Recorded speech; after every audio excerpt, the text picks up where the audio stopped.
Hallihallo, wunderschönen guten Abend. Christian Knight Abend.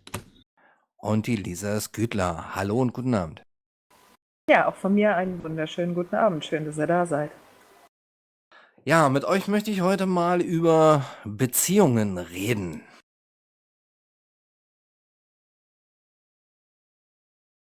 Dann mach das. Ich habe eine Beziehung. Super, du hast eine Beziehung und das ist auch gut so. Ja, wer hat eigentlich das Sagen in einer BDSM-Session oder Beziehung? Und da möchte ich eigentlich mal das BDSM ganz am Anfang mal rausnehmen. Wer hat eigentlich das Sagen in einer Beziehung, in einer Lebensbeziehung? Ja, fange ich doch mal mit dem schwächsten Lied an. Gypsy Pain. Also ich habe mir ja heute schon wirklich Gedanken darüber gemacht und ich habe eine Idee, auf was die Frage abgezielt ist. Und so spontan ist mir dann dazu eingefallen, dass es wahrscheinlich dann doch, selbst so blöd es klingt, die Subs sind, weil sie halt A, ein Safe Word haben und zur Not alles abbrechen können. Es aber auch oftmals, ich lese das auch in Foren oder so, dass es dann irgendwie heißt, ja, letztendlich darf der Dom ja immer nur das machen, was die Sub vorher zugestimmt hat. Und dann läuft es ein bisschen auf das hinaus, dass es dann doch die Sub ist. Ich habe aber festgestellt, dass ich glaube, dass es auch sehr viel damit zusammenhängt, wie diese Art der Beziehung ist. Ist es jetzt nur rein auf das Sexuelle, wo man dann sagt, okay, da würde ich klar sagen, einfach der Dom und alles ist vorher abgesprochen. Wenn es aber auch eine ganze Beziehung ist, also so Art 24/7, wie man es auch immer auslebt, ja, es ist schwierig. Also, ich kann da jetzt keine klare Meinung fassen. Ich habe festgestellt, es gibt Bereiche, wo, ich dann vielleicht auch so diese Starke bin, wo ich dann einfach auch in der Beziehung einfach sage: „Hey, das ist mein Ding, da kenne ich mich mit aus.“ Dann übernehme ich da auch ein bisschen die Verantwortung, aber im Normalfall möchte ich das eigentlich, dass der Michael das macht, weil dafür haben wir dieses Machtgefälle und ich möchte keinen Dom, bei dem ich die Idee habe, ich tanze ihm auf der Nase rum. Hypothetisch, wenn du jetzt nicht devot wärst oder so, würdest du dann in bestimmten Bereichen deines Lebens da so ein bisschen das Sagen über Familie und Leben an dich nehmen?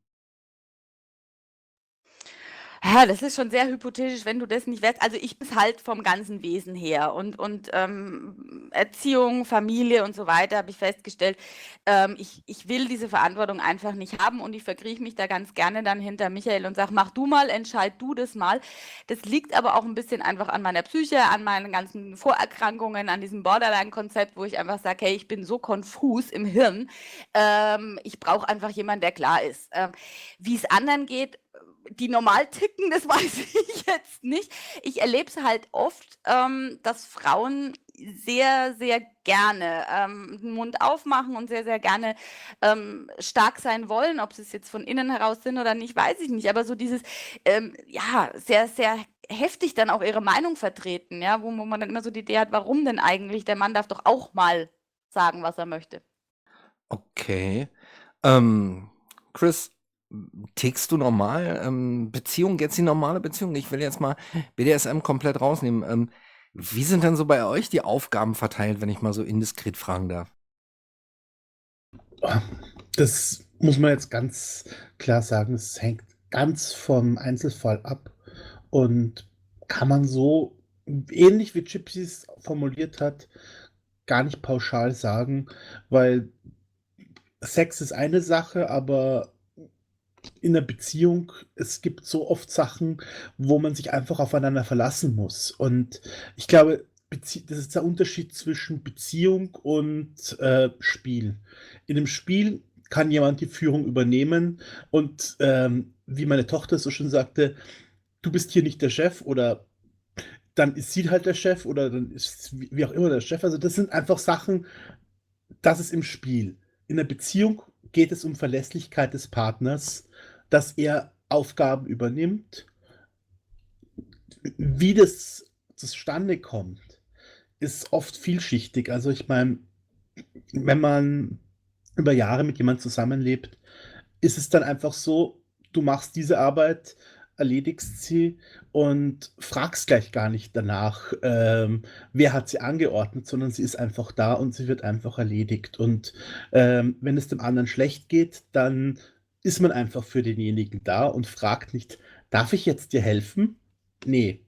und ist einfach für den anderen da. Und ich glaube, das ist einfach in der Beziehung der große Unterschied zu dem, was viele eben aus Spielbeziehungen kennen.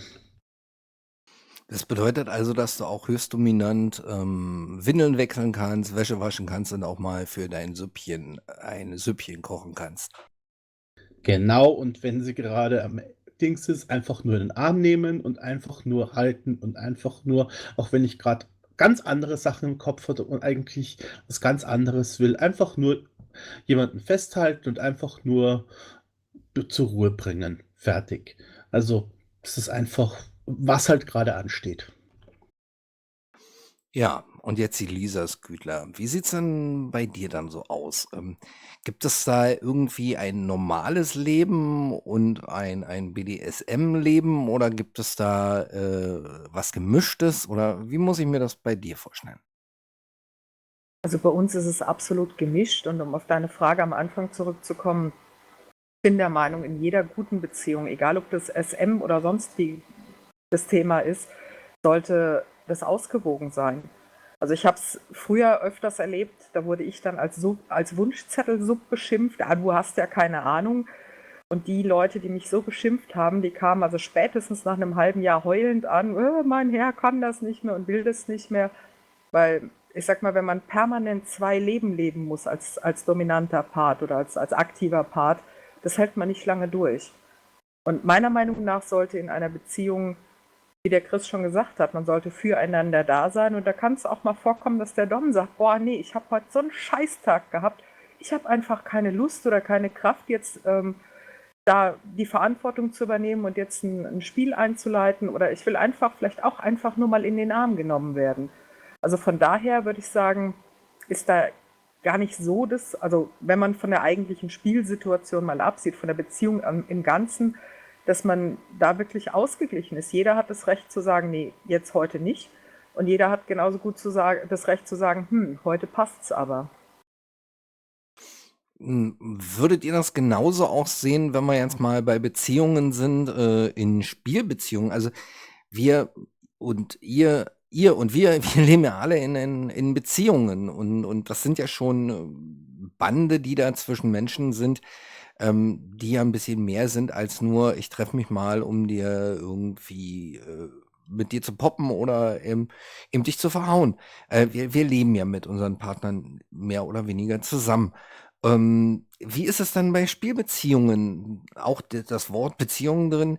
Ähm, Sollte es da sowas auch geben? Gibt es da sowas auch, dass man einfach sagt, du, boah, ich bin zwar dominant, aber irgendwie heute so, mach du mal lieber. Ja, definitiv. Also ich sag mal, das sind ja auch Menschen, die da miteinander agieren. Und jeder hat mal einen scheiß Tag. Und selbst wenn das jetzt gerade dummerweise der Tag ist, wo man sich eigentlich treffen wollte, ich sag mal, stell dir mal ganz krass, da ist der Vater oder die Mutter gestorben. Würdest du dann von deinem Spielpartner verlangen, trotzdem, dass er sich hinstellt und dir den Arsch versohlt? Entschuldigung. Ich nicht. Also ich hätte dann Verständnis und würde sagen, sorry, kein Ding, kümmere dich um deine Sachen. Aber auch bei weniger krassen Problemen. Also es gibt immer die menschliche Option, auch in der Spielbeziehung, dass einfach was dazwischen kommt, dass es einfach nicht funktioniert oder dass es einfach jemandem nicht gut geht. Ich glaube, da muss man einen großen Unterschied machen, ob man jetzt von dem Allgemeinen außenrum, also wie jetzt Lisa eben sagte, wenn irgendwas passiert, wenn irgendwas ist, oder wenn das eigentliche Spiel eingeleitet ist. Und ich glaube, da ist ein großer Unterschied, wo man den Punkt anfängt. Weil wenn das Spiel eingeleitet ist und wenn beide sagen, okay, es passt, dann ist es natürlich eine ganz andere Situation. Und selbst dann, Chris, selbst dann kann es immer noch passieren, dass man sich selber überschätzt hat, sowohl Sub als auch Dom, dass die Sub zum Beispiel auf einmal merkt, scheiße, der erste Schlag, das tut einfach nur weh, ich kann nicht loslassen, da ist doch irgendwas. Oder dass der Dom merkt, oh scheiße, ich kann mich auf sie gar nicht einlassen. Selbst dann bin ich der Meinung, kann man immer noch, ja, man ist nur ein Mensch. Man kann sich überschätzen. Sind wir jetzt an dem Punkt, wo dann eigentlich Sub, wenn sie das merkt, wie du es gerade gesagt hast, wo Sub dann eigentlich ein Safe-Wort sagen müsste, damit das aufhört?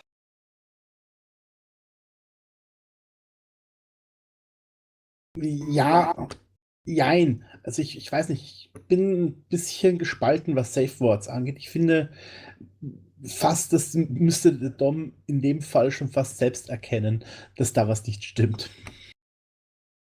Ich Ja würde gut, sagen, meine persönliche private Meinung ist es auch, dass wenn man mit jemandem spielt, dass man erst dann in bestimmten Dingen agiert, wenn man soweit ist, dass man den anderen Körper, die andere Physiognomie soweit kennt, dass man sagen kann, okay, also der will jetzt hier nichts sagen, aber ich merke, der kackt mir ab.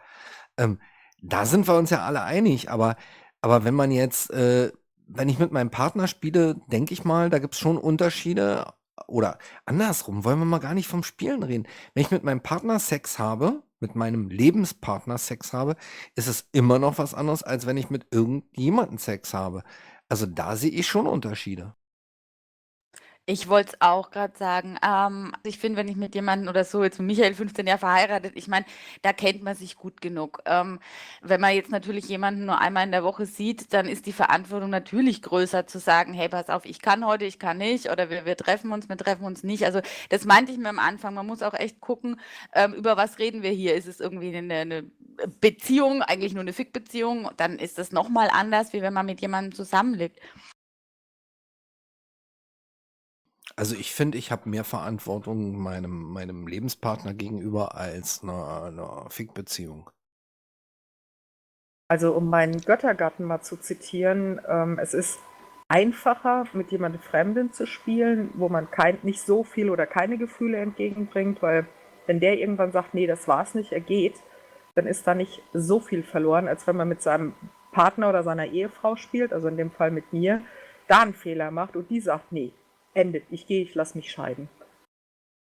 Ich meinte das jetzt mehr in Richtung Selbstverantwortung. Also ich muss sagen, ich laste das dem Michael voll auf, ne? Also weil ich immer der Meinung bin, der muss das einfach mitkriegen, ja? Weil es gibt bei mir ganz, ganz viele Momente, wo ich irgendwie so die Idee habe, nee, ich mag gerade nicht. Aber dieses Wissen, dass er das Recht hat, das sich einfach zu nehmen, wenn er das will, das gebe ich ihm. Und oftmals hilft mir gerade das, dass ich dann über mein eigenes, ich mag jetzt nicht, ich bin zu faul, ich bin müde, hinweggetragen werde und er es einfach trotzdem macht. Und wenn er dazu weich wäre oder dann einfach sagt, naja gut, wenn du heute ein bisschen Kopfschmerzen hast, dann lassen wir es halt bleiben, dann wäre das durch. Aber das meinte ich mit, ich bin da halt echt extrem.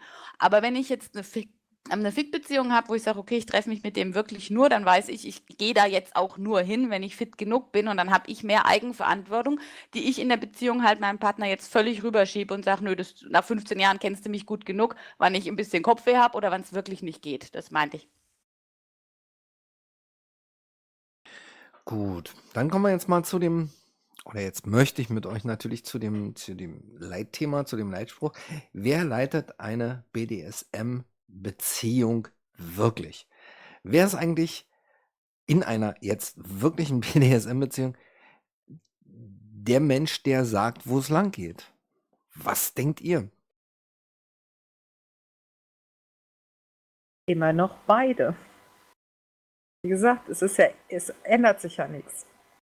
Beide müssen wissen, was sie da tun. Beide müssen ehrlich sein, wenn irgendwas nicht funktioniert oder wenn, was weiß ich, der Tag einfach nicht passt. Und da hat Dom meiner Meinung nach die gleichen Rechte wie Sub.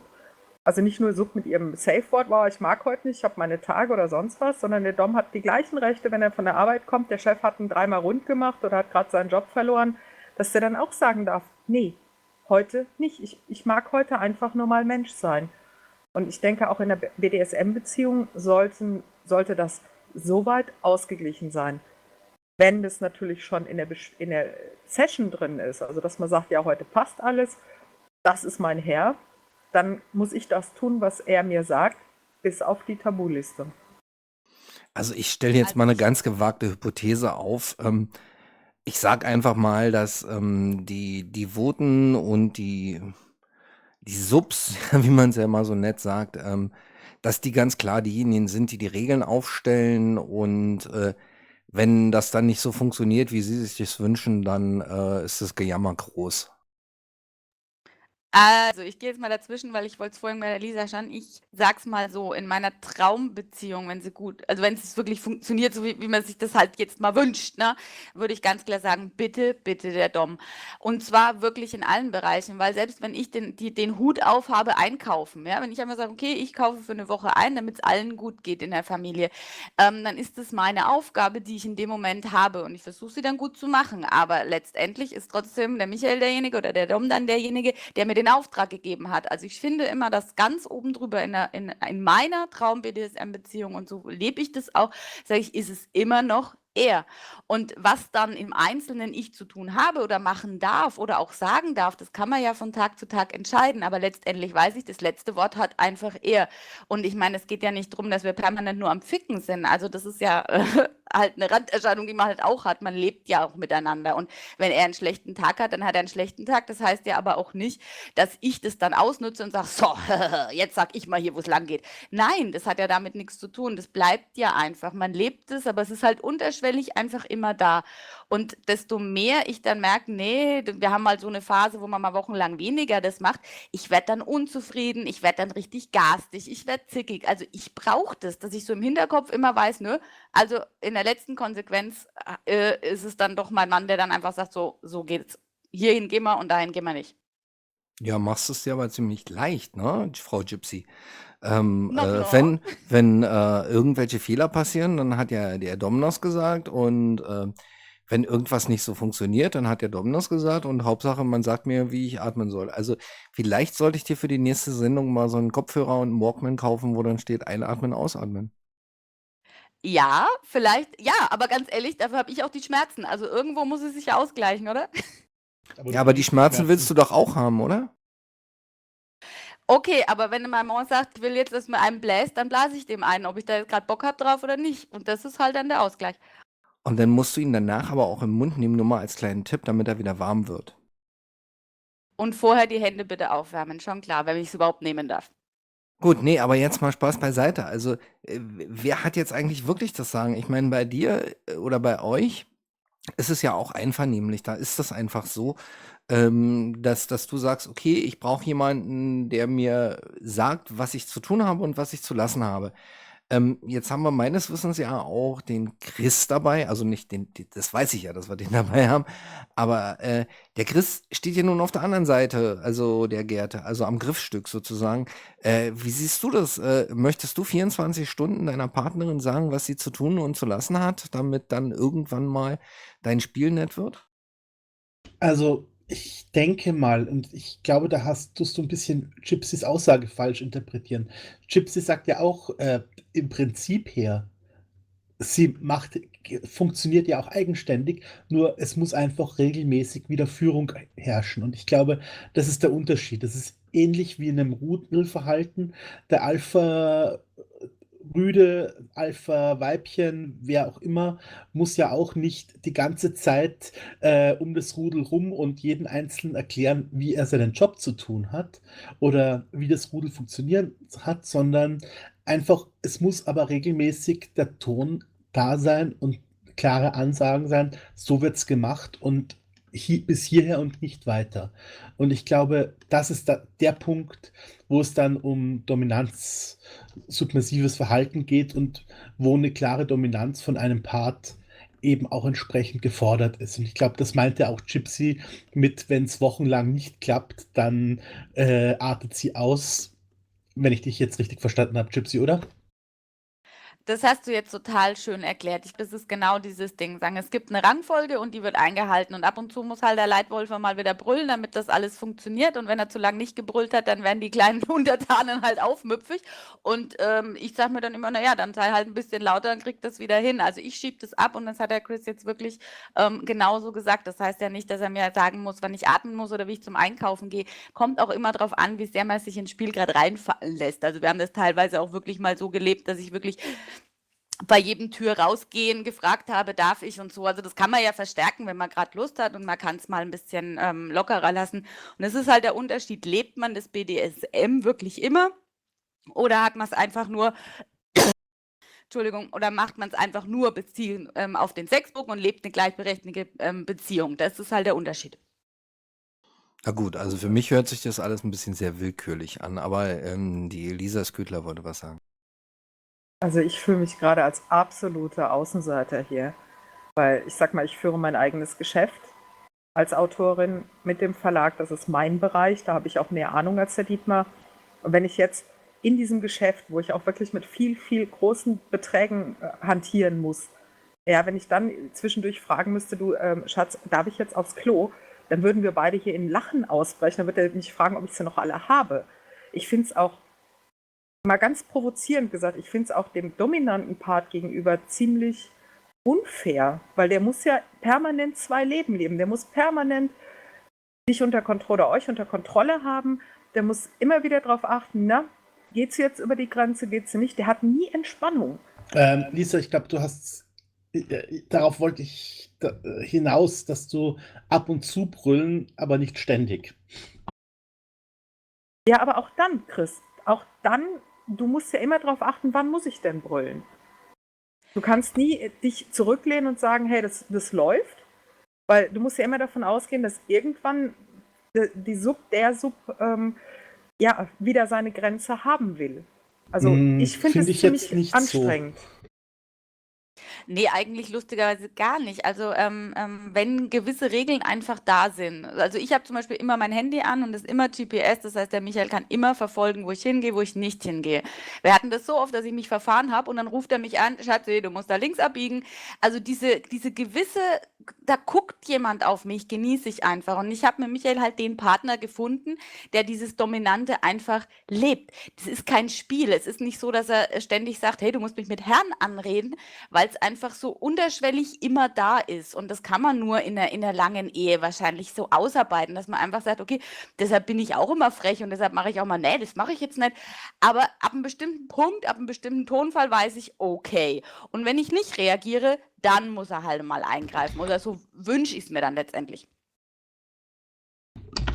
Ja, ich muss jetzt mal reinkrätschen. Also erstmal möchte ich dem René und die Miss Moonlight bei uns hier im Chat, im Live-Chat auf YouTube grüßen, herzlich grüßen. Ja, und da ist dann nämlich auch gleich noch eine interessante Ansicht, Meinung hier geschrieben worden zu unserem Thema, was gerade gesprochen wurde und hauptsächlich zu dem Redebeitrag von Gypsy Payne. Ich sehe es genauso, dass der Dom nicht auf Dauer 100% dominieren kann und muss. Da sollte schon eine besondere Toleranz zwischen Dom und Sub bestehen. In der Session hat der Herr das Wort. Ja, manchmal stehen in der Beziehung die Gefühle im Weg, zumindest als Dom in seiner besonderen Verantwortung. Also im Prinzip sind da alle drei Kommentare, drei Statements mit drin. Also ich persönlich glaube gar nicht, dass man eine 24/7-Beziehung, wie man es ja so schön sagt, so leben kann. Ich denke schon, dass man in einer Beziehung so einen bestimmten Lebensbereich, vielleicht die Sexualität, abgegrenzt sehen sollte, wo dann dieses Neigungsgefälle da ist, wo man das auch gerne leben kann, wo dann auch dieser Absolutismus der Dominanz da sein kann. Aber ansonsten, wenn man jetzt eine Woche viel Stress hatte miteinander, mit seinem Partner oder im Leben oder so, und dann ankommt und sagt: „So, und jetzt geh mal hier auf die Knie“, und der guckt dich an und sagt: „Du, warum?“ Also Ich gut, sag aber auch nicht, dass es einfach ist. Ich hatte das gerade mal, wo der Michael dann ins Krankenhaus musste. Das war echt hart. Also das war wirklich schlimm, weil ich in dem Moment erstmal meinen Partner da hab, ne, das war ja eh schon schlimm, aber dieses Ding, oh mein Gott, jetzt muss ich alles alleine schaffen. Das ist hart, ja. Und natürlich lernst du aus solchen Situationen. Und wenn es jetzt nochmal passiert oder das dritte Mal oder das vierte Mal, dann bin ich schon gestärkter und weiß, okay, deshalb ändert es aber auch nichts. Und mein Gott, ne? Jeder ist mal krank und dann pflege ich meinen Mann. Das ist überhaupt kein Thema. Aber dieses Latente ist halt einfach immer da. Und ich weiß, ich bin da extrem. Ich habe es auch schon ein paar Mal gehört, dass ich eigentlich einen Vollpatscher habe. Ich habe es ja vorher schon gesagt. Aber ich lebe damit halt gut. Chris, du wolltest was sagen? ne, ich wollte eigentlich gerade darauf hinaus, dass man bei diesen Extremen, also Gypsy sagt, es ist jetzt extrem. Klar, ich meine, ihr habt jetzt so eine Art Ideal-BDSM-Beziehung, wenn man das jetzt so sagen will. In gewisser Weise, wie man sich es jetzt manchmal vorstellt, zumindest mal jetzt aus deiner Erzählung heraus. Ich meine, in der Praxis würden wahrscheinlich die meisten Leute dich und deinen Michael in einer Beziehung angucken und würden sagen, wie, das ist doch eine ganz normale Beziehung. Die würden wahrscheinlich an 95% des Tages gar nicht merken, was bei euch im Hintergrund abläuft. Genau, also das ist es ja. Also ich meine, zum Beispiel schau mich an mit den Tätowierungen. Das sind alles Sachen, die hat der Michael für mich ausgesucht und ich trage sie jetzt mit Stolz, weil ich sage, hey, hat mein Mann für mich ausgesucht. Und trotz allem, wenn man mich sieht und jetzt rumlaufe, sage, hey, guck mal, ich bin tätowiert, schön, schaut schön aus. Also man merkt es nach außen nicht. Und es ist auch nicht so, dass wir permanent nur harten Sex haben. Eigentlich wahrscheinlich weniger wie die meisten anderen da draußen. Nur wir müssen nicht in extra Spiel groß reinrutschen, weil das latent da ist. Und wenn dann nachts kommt, nö, ich will ficken, ja, dann ficken wir halt. Also es ist einfach, wir leben das mehr, ohne dass es immer so diese krass harten Sessions eigentlich sind. Und ich merke, ich finde es immer so lustig, wenn ihr so aufquietscht, weil für mich ist das so normal, weil ich das einfach brauche. Ne? Und dann sage ich brauche jemanden, zu dem ich jederzeit kommen kann und sagen kann, was soll ich denn machen? Und wenn es wirklich so blöd ist, was soll ich denn essen? Also manchmal ist es so, aber das ist dann halt auch okay. Aber wie gesagt, das sind jahrelang wirklich Erfahrungen sammeln und dann einfach für sich den Weg finden, zu sagen, wir wollen einfach so leben. Und ich will jemanden haben, der mir einfach dann sagt, was ich machen soll, wenn ich es brauche, wenn ich mal wieder dastehe und sage, wo soll ich denn hin? Also schlussendlich dominierst du doch dann das Leben von euch beiden, von dir und Micha. Denn weil du ihm das alles gestattest, kann er es machen. Und wenn du es anders sehen würdest, könnte er es nicht machen. Also ich glaube, Tom, das ist jetzt sehr extrem ausgedrückt, weil es würde ja in einer Beziehung dominiert immer der Partner das Leben des anderen. Das ist, denke ich mal, ein universelles Gesetz, weil wenn der Partner nicht einen dominanten Part hat, was dann? Nee, sehe ich gar nicht so. Weil Gypsy verlangt es ja von ihrem Mann. Sie sagt ja ganz klar, ich will das so. Sie will die Verantwortung abgeben, sie will, dass er im Härtefall sogar sagt, du isst jetzt einen Pfannkuchen anstatt, was weiß ich, das Eis. Sie verlangt es ja. Also das hat sie eben selber gesagt. Von daher muss ich dem Tom absolut recht geben, sie dominiert. Das ist ja cool. Ich bin die Dominante. Yay, cool. Ja, ich empfinde es eben einfach nicht so. Ich muss sagen, also ich habe schon auch, ne, sag halt mal, okay, jetzt machen wir halt mal dieses oder jenes oder also es schaut nach außen wirklich relativ wahrscheinlich normal aus, nur ihr müsstet mal einen Streit von uns mitkriegen. Also ein Michael, der ist wirklich, der kriegt es einfach hin, dass selbst wenn ich mit dem Kopf gegen die Wand renne oder, ich meine, ihr wisst, was Borderliner so tun, der bleibt da einfach straight. Das ist dem dann auch egal. Also ich kann da schon mal mit Schlaftabletten gedroht, ich bringe mich jetzt um und dann sagt er, naja, dann mach doch, ist mir doch egal, du wirst es nicht tun. Also der lässt sich nicht beeinflussen, der ist da einfach straight, der ist einfach so, ich kann das gar nicht beschreiben. Der spielt kein Spiel und rutscht dann wieder raus, deshalb hat er keine zwei Leben, weil der ist so wie ich einfach geboren devot bin, geboren dominant und dann ist es für den keine Anstrengung so zu sein. Für den ist es normal, dass ich das mache, wenn er das sagt, so. Ich muss jetzt mal kurz dazwischen grätschen, weil der René hat im Live-Chat hier eine ganz, ganz tolle Frage gestellt. Wir reden die ganze Zeit über hier, heute und jetzt. Wie sieht denn sowas im fortgeschrittenen Alter aus? Also ich empfinde mich ja langsam schon ins fortgeschrittene Alter versetzt, aber die Frage ist ja gut. Wie denkt ihr, wird das weitergehen?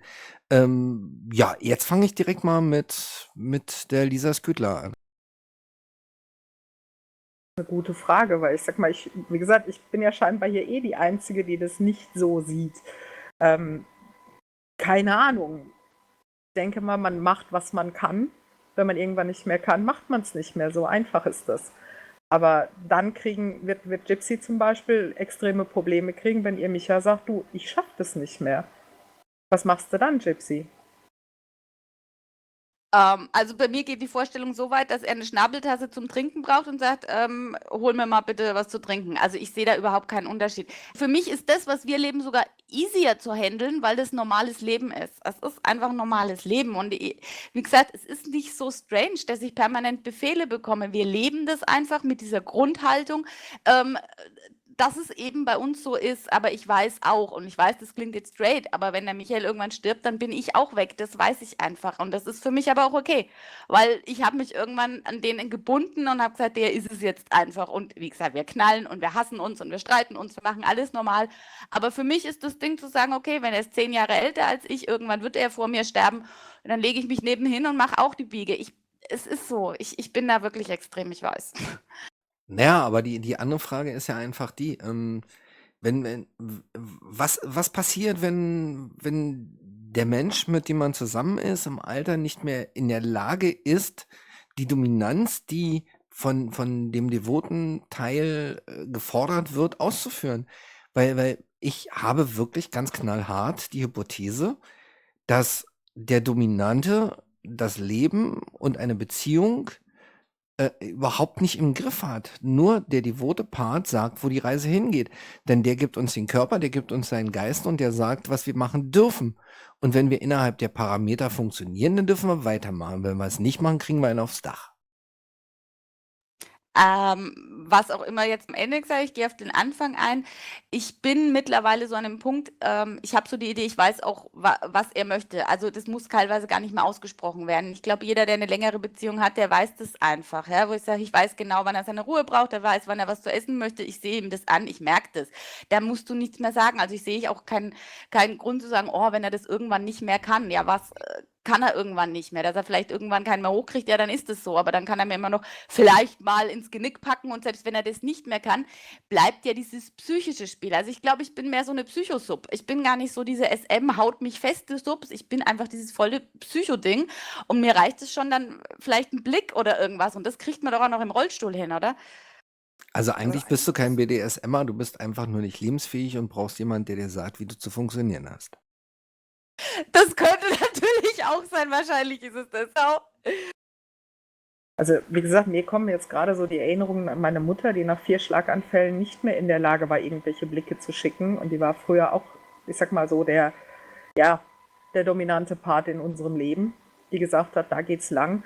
Und da muss ich dich auch fragen, was machst du denn dann, wenn dein Partner einen Schlaganfall hat und nicht mehr in der Lage ist, dich weder mit Griff noch mit Blick irgendwo zu dominieren? Lisa, wie gesagt, du hast absolut recht, weil der Michael hatte einen Herzinfarkt, und das war für mich wirklich, also war für mich die Grenze. Das war vor 5 Jahren, und die Vorstellung, das könnte jetzt vorbei gewesen sein, das war wirklich heftig. Ich weiß aber auch, dass ich eine verdammt starke Person sein kann, wenn ich für jemanden stark sein muss. Ich kann es für mich selber nicht, aber ich kann es für andere. Und wenn ich jetzt wüsste, okay, ich muss für ihn jetzt irgendwie das mitmachen, dann würde es wieder gehen. Aber Panik, wirklich Panik, kann ich dir sagen. Ja gut, dann stelle ich jetzt die Frage an Chris. Chris, wie ist das? Bist du bei dir, bei euch oder in deinem Kopf so das Würstchen, was eigentlich das macht, was deine Sub will, damit du das machen kannst, was du möchtest?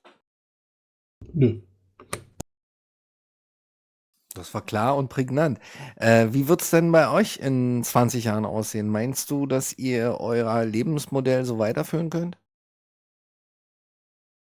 Wenn es so nicht geht, dann geht es irgendwie anders. Also ich sehe das jetzt nicht so dogmatisch.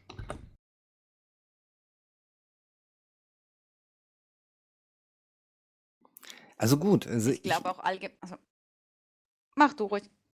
Also für mich ist jetzt erstmal so sozusagen so ein kleiner erster Teil behandelt und abgesprochen. Also ich denke, da sitzen mehrere Strömungen auch dabei.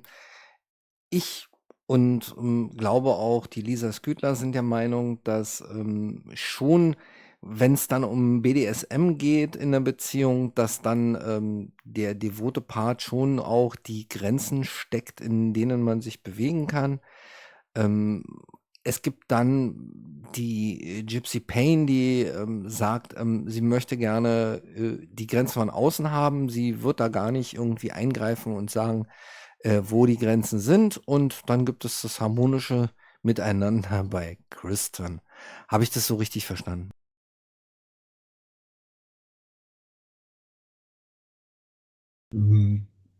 Ich denke, Lisa, was meinst du? Jein, wie gesagt, ich denke auch in der SM-Beziehung ist es klar, sagt die Sub hier, das kann ich nicht. Das liegt vielleicht auch so ein bisschen körperlich. Ich meine, wenn mein Mann jetzt von mir sagen würde, mach mal einen Handstand, ich will dich in der Position ficken, müsste ich sagen, sorry, kann ich nicht, weil ich noch nie einen Handstand machen konnte. Aber ich denke auch, dass auch der Dom bestimmte Grenzen festsetzt. Ich sag mal, wenn jetzt eine Sub sagt, boah, ich stehe total auf NS und der Dom sagt, boah, nee, geht gar nicht, dann setzt er ja auch eine Grenze fest. Also ich denke immer noch, dass es auch in einer BDSM-Beziehung beide einen Weg finden müssen. Dass nicht der eine sagt, hier, das will ich. Auch bei Gypsy und ihrem Herrn ist es ja auch so. Gypsy sagt halt von sich aus, ich will hier nichts zu sagen haben. Ich will, dass du mir das alles vorschreibst. Damit gibt sie das ihm ja ab. Und wenn er jetzt irgendwann sagt, nee, ich möchte, dass du eigenverantwortlich bist, weil es kann mal was passieren oder, gibt er es ihr wieder zum Teil zurück. Also ich denke mal, auch da ist ein Miteinander. Da ist nicht so, der sagt alles und der sagt nichts. Sollte man nicht aber auf jeder Seite versuchen, irgendwie die Wünsche und Träume des anderen aufzunehmen? Ich gehe jetzt mal auf deinen Handstand oder Kopfstand oder wie auch immer ein. Wenn du jetzt das Gefühl hast, dass dein Partner das möchte, dass du das machst, würdest du es dann nicht versuchen? Versuchen, klar. Aber wie gesagt, wenn ich es nicht kann, also wirklich, sagen wir mal, mir fehlt ein Arm, dann kann ich auch unter Umständen nicht unbedingt einen Handstand machen oder wie auch immer. Weißt du, wenn Ja ich gut, diese wenn dir ein Arm Einschränkung fehlt, habe, dann wäre die Frage auch schon ziemlich doof, finde ich jetzt mal. Also das wäre jetzt natürlich eine doofe Sache. Ähm, gut, aber ich glaube, so ein gewisser Konsens ist da zwischen uns und ich hoffe, dass die Hörer das auch so verstanden haben. Also es gibt einfach keine Regeln. Das ist genau wie das, naja, was heißt wie das normale Leben? BDSM gehört zum normalen Leben dazu, wie Atmen, normaler Sex, arbeiten gehen. Und wo BDSM anfängt und aufhört, ist ja vielleicht eine Sache, die wir jetzt im Anschluss noch behandeln können. Aber es gibt keine Regeln. Es ist ein Miteinander und solange man Spaß, Freude und Liebe im Leben hat, ist alles gut. So würde ich das jetzt unterm Strich sehen wollen. Ja, ich wollte so gerade noch anmerken, also ich glaube, es hat beides für sich, ne? Wenn du einfach eine lockere Fick-Beziehung hast, dann kannst du da reingehen, kannst wieder raus, kannst dein normales Leben leben. Das mag vielleicht manchmal auch einfacher sein. Auf der anderen Seite, wenn du in so einer Beziehung bist, dann findest du dich ja auch, so wie du deinen Partner so. Und so ist es halt bei mir jetzt auch und bei jedem anderen auch, wenn man den Partner gefunden hat. Ich meine, ich weiß, aber also ich meine, wenn ich gerade, keine Ahnung, mir den Arm gebrochen habe, würde der Michael nie von mir verlangen, einen Handstand zu machen, Lisa. Ich habe so gelacht über dein Beispiel. Ich finde das geil. Ähm, aber letztendlich, das ist ja auch sowas, ich vertraue dem ja total und ich weiß letztendlich, er weiß besser, wie es mir geht oder was man machen soll, als ich selber. Und er würde das ja dann auch nie verlangen. Also das ist ja auch irgendwie sowas, wo ich sage, ich wäre ja nicht 15 Jahre mit jemandem verheiratet, wenn der totales Arschloch wäre und sagen würde, hey, du musst auf einem Arm rumhüpfen. Das würde er auch nicht machen. Also man passt sich ja auch an und man lebt sich auch zusammen, ne? Und weiß dann gemeinsam, was einem gefällt und was nicht. Ja, ich glaube, Tom hat es aber. Nee, Tom hat es ja auch vorhin gesagt, so von wegen, dass man ja die Wünsche des anderen respektiert oder versucht zu erfüllen. Ich glaube, das ist wieder eine Charaktereigenschaft. Ob man den anderen oder ob man auf den anderen eingeht oder nicht. Also es gibt Menschen, die gehen auf andere ein und ich meine, du hast jetzt hier mit 3 Autoren Leute, die darauf prädestiniert sind, sich in andere reinzuversetzen, während es Leute gibt, die einfach nur grundsätzlich an sich selbst denken. Allerdings sind Leute, die grundsätzlich an sich selbst denken, auch häufig Leute, die dann am Ende alleine sind. Was ja dann der Unterschied zwischen Dominanz und Arroganz ist.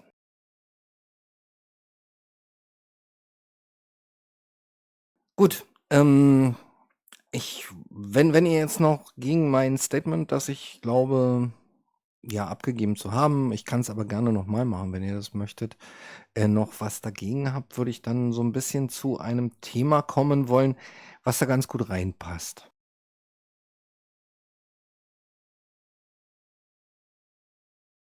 Gut, keiner sagt was, dann werde ich weitermachen. Für mich ist noch eine ganz große Frage, das war jetzt auch hier in einer der größten Communities, namentlich Facebook, Gesichtsbuch, auch ziemlich groß angesprochen worden. Was ist Schmerz? Wo fängt Schmerz an? Wie viel Schmerz verträgt man? Kann ich den einen mit derselben Kraft hauen, wie ich den anderen hauen kann? Ja, wo fängt SM an? Na, da hast du jetzt mal ein Fass aufgemacht. Also, ich finde, das ist, relativ, für mich recht klar. Jeder hat eine andere Schmerzgrenze, ist ganz einfach. Und es kommt auch total auf den Schmerz an. Also, wenn ich beim Zahnarzt sitze, meine Zahnärztin lacht mich regelrecht aus. Sie sagt: „So wie Sie ausschauen, tätowiert von oben bis unten, und was weiß ich was noch alles, Sie können doch echt mit Schmerz umgehen.“ Und ich hocke da und sage: keine Spritze, keine Spritze.“ Also, das hat vielleicht auch was mit dem Kopf zu tun, aber letztendlich ist es eine gewisse Schmerzgrenze. Ich hatte das beim Piercen zum Beispiel. Die Frau, die hat mir da 6 solche Piercingnägel reingemacht. Die hat gesagt: „Heulst du irgendwann mal?“ Wo ich sage: „Nö, es ist echt noch erträglich.“ Das ist einfach, ich habe da eine andere Schmerzgrenze und ich ertrage da bei gewissen Schmerzen sehr, sehr viel, bei anderen nicht so. Das ist bei jedem anders, denke ich mal, oder? Ich glaube, man muss auch unterscheiden, ähm, nicht nur zwischen körperlichen und auch physischen Schmerz. Also ich meine, du kannst jemandem eine leichte Ohrfeige verpassen, die wesentlich mehr Schaden und wesentlich intensiver ist als die festesten Peitschenhiebe auf den Arsch. Einfach nur, weil es einfach zum Beispiel auch eine psychische Demütigung in dem Fall ist oder einfach nur ein getroffenes Wort, das jemanden verletzt oder eben aber auch gleichzeitig erregen kann. Weil da muss man wiederum physiologisch sehen, dass unser Schmerzzentrum direkt neben dem Lustzentrum liegt, was einfach, wenn das eine angesprochen wird, oft auch zu Kontraktionen für das andere führt. Deswegen ist ja auch Lustschmerz so eine sehr häufig verwendete Verbindung, die richtig angewandt und bei richtiger neurologischer Grundkonstitution einfach sehr gut funktioniert. Darf ich da mal ganz provokant fragen, weil ich meine, ich wäre ja eh so strange. Ist das nicht genau der Unterschied zwischen SM und BDSM? Dieses SM wirklich rein Schmerzen und bis zur Grenze und das BDSM ist eigentlich dieses Spiel mit dem Kopf?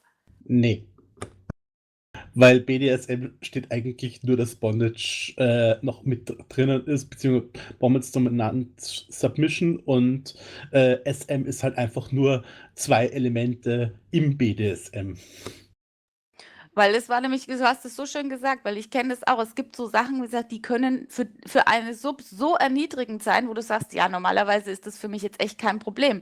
Aber manchmal kann es schon zu viel sein, zu fragen, darf ich jetzt Klo, da kriege ich schon eine Krise und kannst aber den Arsch aushauen lassen bis sonst was. Also dieses Spiel mit dem Kopf, dieses einen jetzt noch einen Ticken weiter und der macht das jetzt auch noch oder einfach nur in die Ecke hocken lassen oder so, weißt du, wo ich sage, ja, mein Gott, wenn ich das freiwillig mache, mache ich das den ganzen Tag. Aber wenn mir jemand sagt, du setzt dich in gewissen Zustand oder halt ein kleiner Klaps auf die Backe, wo du sagst, das ist doch jetzt echt nicht schlimm und das zieht dich runter und dann hast du wieder einen Tag, also ich dachte, dass das eigentlich mehr dieses BDSM ist und SM ist eigentlich rein dieses Schmerzen, Lust Nee, am Schmerz. das Problem ist, die Begriffe sind zu sehr überlagert. Also du kannst SM sowohl für Sadomaso als auch für Dings Submission und es wird so unterschiedlich und wild hin und her geswitcht von den Begriffen her, dass du eigentlich, also BDSM umfasst grundsätzlich alles, was mit dem Thema zu tun hat.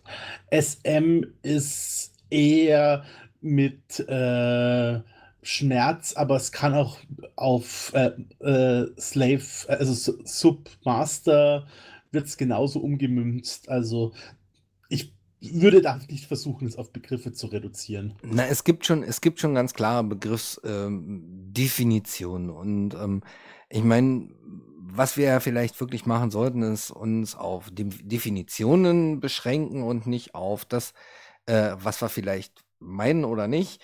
Also definitiv kommt BDSM von Bondage und Discipline, Submission und Masochismus. Also Sadism und Masochism. Das ist die Begriffsdefinition, daher kommt es. Da wurden dann natürlich wieder Dinge aufgeweicht und reingepackt, aber definitiv Bondage und Disziplin Sadismus und Masochismus. Dafür steht BDSM.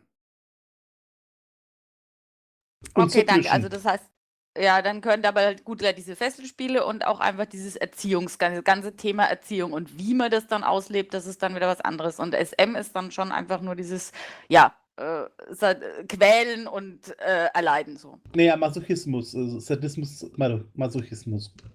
Ja, wobei Dominanz und Submission ja zwingende Voraussetzungen sind, um überhaupt einen BDSM haben zu können oder BDSM haben zu können. Ohne jemanden, der nimmt und ohne jemanden, der gibt, ohne jemanden, der aktiv ist und ohne jemanden, der passiv ist, ist ja gar nichts. Also da geht ja noch nicht mal normaler Sex.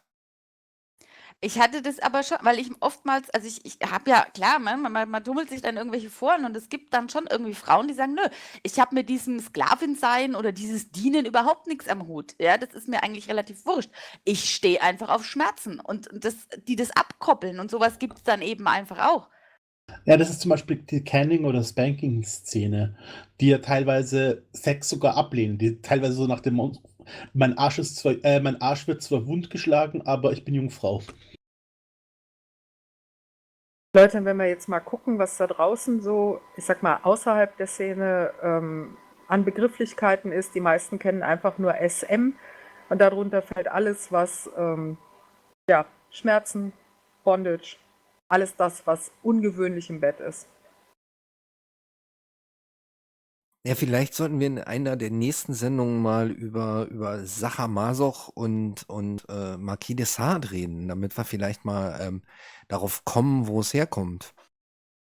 Nö.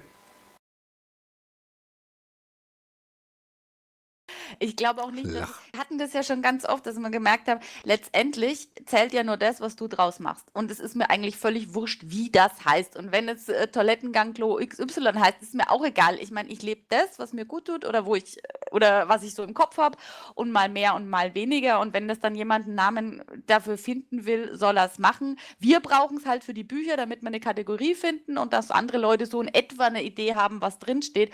Aber auch bei Büchern, um zu dem Autorenthema zurückzukommen, findest du es ja genauso. Also da ist es ja so breit aufgestellt und gefächert, wer das wie interpretiert und wer es wie sieht. Also das Feld ist echt groß.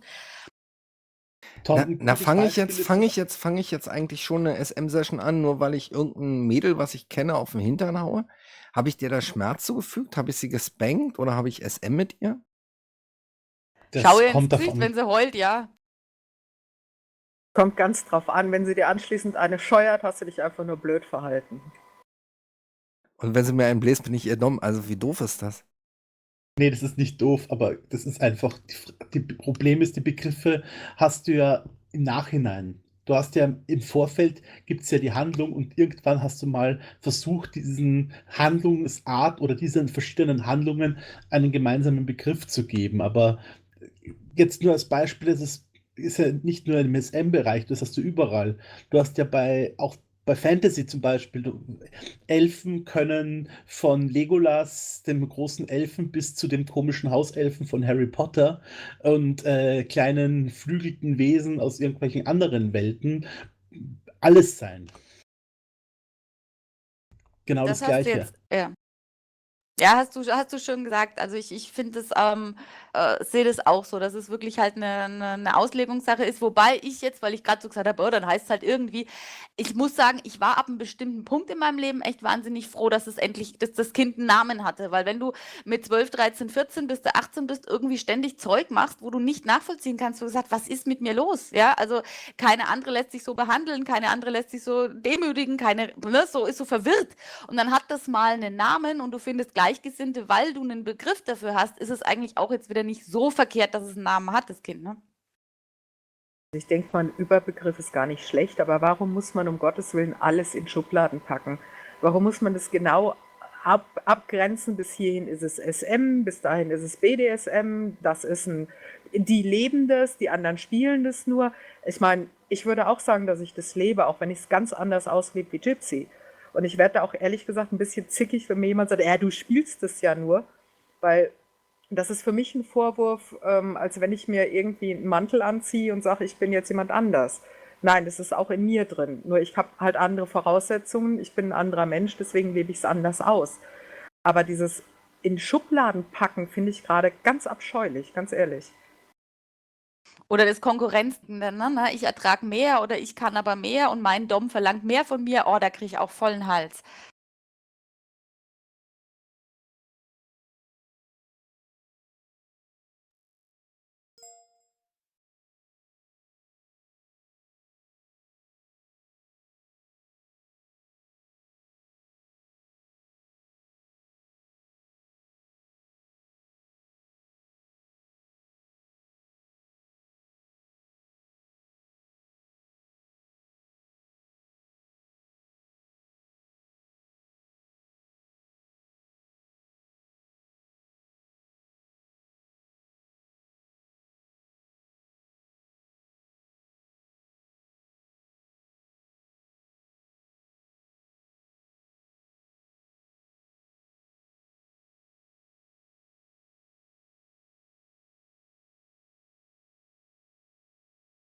Ich glaube, Tom, das kannst du gar nicht global einordnen, weil jede Gruppe definiert das wiederum für sich, wie Lisa es eben sagte. Da sind leider auch die Leute sehr intolerant. Was für die einen nur Spiel ist, ist für die anderen total gelebter Ernst. Und für die einen sind Plüschhandschellen und Seidenschals halt das Nonplusultra und damit sind sie glücklich. Und für die anderen fängt es halt erst bei 5 Zentimeter Ketten um den Hals an.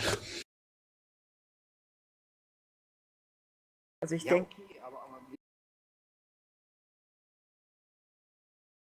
denke, aus solchen Foren oder Gruppen, wo genau sowas passiert, wie du beschrieben hast, sollte man sich einfach raushalten. Weil da sind wir bei der vielgepriesenen Toleranz.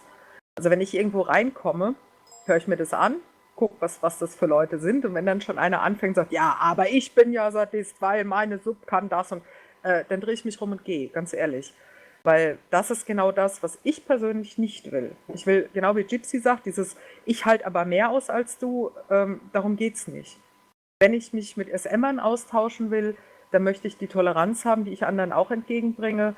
Und dann möchte ich halt eben auch sagen können, hey, wenn da einer wirklich mit Plüschfesseln spielt, ist es doch in Ordnung. Es ist doch seine Welt, nicht meine. Und genau das versuchen wir ja auch mit unserer Messe, mit der Buffevo, irgendwo darzustellen. Wir haben da alles. Wir haben da Peitschen, wir haben da Latex, wir haben da auch nur die reinen, wie gesagt, Latex-Fetischisten rumlaufen, die überhaupt nicht auf Schmerz stehen, sondern einfach nur in diesem Stoff, also in diesem Latex halt eben ihren Fetisch ausleben. So, wo willst du die denn reinpacken? Die sind teilweise weder Sadist noch Masochist noch sonst irgendwas. Die stehen einfach nur, sind halt eben nur Fetischisten. So, und wie gesagt, wenn da solche intoleranten Menschen sind, die dann sofort sagen, ah nee, dann bist du aber kein Sadist, ja, da sollte man wirklich einfach sich umdrehen und gehen. Ja gut, also eure Messe ist ja nun die Bo-Fe-Wo. Da steht ja das FE definitiv für Fetisch. Und ein Fetisch heißt ja nur nicht zwingend, dass man auch Schmerzen mögen muss. Also Schmerzen können ein Fetisch sein. Also ich denke mal, gewisser psychischer und physischer Druck und Schmerz ist ja zum Beispiel so ein Fetisch von unserer lieben Kollegin Gypsy Payne. Super, darf ich was sagen? Hast mich jetzt aber in kalt erwischt, weil ich gerade darüber nachdenke, was ist eigentlich schlimmer, psychischer Schmerz oder physischer Schmerz? Das hat mich jetzt gerade ein bisschen beschäftigt, deshalb habe ich deine Frage jetzt leider nicht verstanden, sorry. Ja, ich denke, die Frage von Tom zielte darauf ab, dass du einfach da so eine unsere kleine SM-Nudel und SM-Queen bist, die sich damit Schmerz am besten auskennt. Naja, ich sag's mal so, ich habe mir früher wehgetan und habe mich geschnitten und habe mich mit Zigaretten verbrannt und habe mir selber immer sehr viel Leid zugefügt. Und als ich dann endlich jemanden hatte, der es auf gutem Wege mit mir gemacht hat, konnte ich mit dem Scheiß mal aufhören. Also das hat mir psychisch vor allen Dingen auch total gut getan, was ich aber auch festgestellt habe, dass das im BDSM-Bereich sehr viele Borderliner sich tummeln und das ist mal so ein Feld, wo ich sage, das würde mich auch mal wahnsinnig interessieren, ob wir einfach so von der Veranlagung her, was war eigentlich er, haben. Und ich muss sagen, also mir ist es immer lieber, ich habe körperlich, also ich habe wirklich einen Schmerz, weil das ist für mich einfacher zu ertragen, wie jetzt dieses psychische Leiden, weil das finde ich teilweise wirklich viel schlimmer zu ertragen. Ja, ansonsten glaube ich, halte ich ja, weiß ich auch nicht. Manchmal halte ich ganz viel aus und manchmal halte ich gar nichts aus. Das kommt auch immer so auf die Tagesform drauf an. Ja, aber ich glaube, das mit dem physischen Leiden ist sowieso eine ganz andere Geschichte, weil ich glaube, jeder von uns, der schon mal eine Magen-Darm-Kolik hat oder sonstige irgendwie innere körperliche Schmerzen, der weiß, dass es einen ganz großen Unterschied zwischen den sensorischen Schmerzen unserer Haut gibt und den inneren, wenn es uns einfach wirklich nicht gut geht. Also ich Ja, denke, ich meinte das jetzt mehr so, wenn du jetzt zum Beispiel jemanden vermisst oder wenn, oh Gott, wenn dein Dom dich ignoriert. Ey, das ist grausam. Also dann habe ich lieber irgendwie eine harte Session und habe mal einen Popo voll, wie er ignoriert mich. Also so meinte ich das jetzt.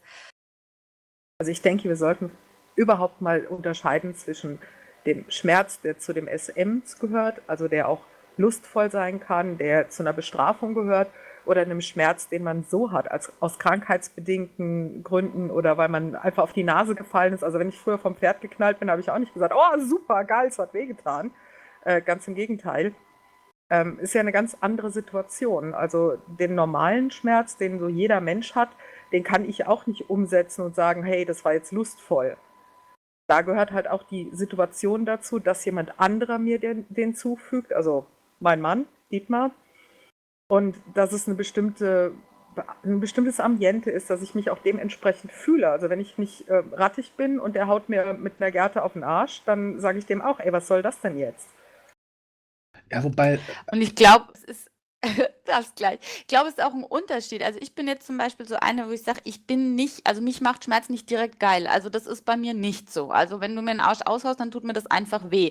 Was mich daran bockt, ist, es zu ertragen für ihn, weil ich weiß, ihm macht es gerade Spaß. Und ich glaube, da hast du auch nochmal so einen Unterschied, dass es Menschen gibt, die wirklich auf dem Schmerz sind. Ich weiß nicht, ob man das sogar auch trainieren kann. Das habe ich auch mal irgendwo gehört, dass du das ummünzen kannst, ne? Dass wenn du die konditionierst, dass die wirklich geil wird, weil sie Schmerzen hat. Das wäre jetzt bei mir zum Beispiel gar nicht. Mir tut es einfach weh und ich mache das halt dann und geil mich dann drauf ein, drauf auf, dass ich für ihn leide. So, das ist halt wieder eine andere Art. nee, du kannst dich definitiv konditionieren. Also, wir haben das zum Beispiel im Kampfsport oft so gemacht, dass wir im Training, im Stretching, dann wirklich an Extremsituationen, wo dann einfach die Muskeln richtig und die Bänder richtig schön fies gedehnt wurden und wir sie teilweise selbst so fies gedehnt haben und wir eigentlich kurz vorm Krampf waren oder teilweise auch darüber und dann wirklich diesen Schmerz eingeatmet haben und dann kam unser Meister dann immer und hat dann schön gesagt so, ja, genießt den Schmerz, findet es cool. Also so richtig so eine Art Meditation und diesen Schmerz zu ertragen und einfach gut zu finden. Der übrigens relativ viel Ähnlichkeit mit dem Muskelkater dann irgendwie auch hat, was aber dann auch eine interessante Variante ist. Also ich denke, da kannst du sehr viel machen. Deswegen stehen ja, glaube ich, auch manche zum Beispiel auf gewisse Fessel-Bondage-Spiele, so mit Streckbank oder sonstiges, weil das ist, glaube ich, relativ einfach zu ertragen und relativ gut umzumünzen, während eben krankheitsbedingter Schmerz vom spanischen Pferd zu fallen, zum Beispiel bei Lisa, ist definitiv ungesund. Also spanisches Pferd gleich ganz böse. Und ich meine jetzt nicht das Bondage-Teil.